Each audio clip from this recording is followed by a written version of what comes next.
Pagod na ang mga hakbang ko.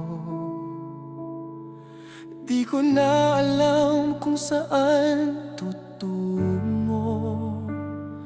Lumuluhod sa gitna ng dilim.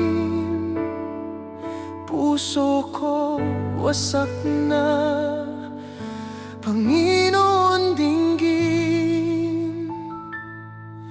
Itaas mo ako, Panginoon ko, kapag di ko na kayang tumayo. Sa iyong mga kamay ako'y luluhod, hanggang sa luha ko'y iyong mapunasan. Itaas mo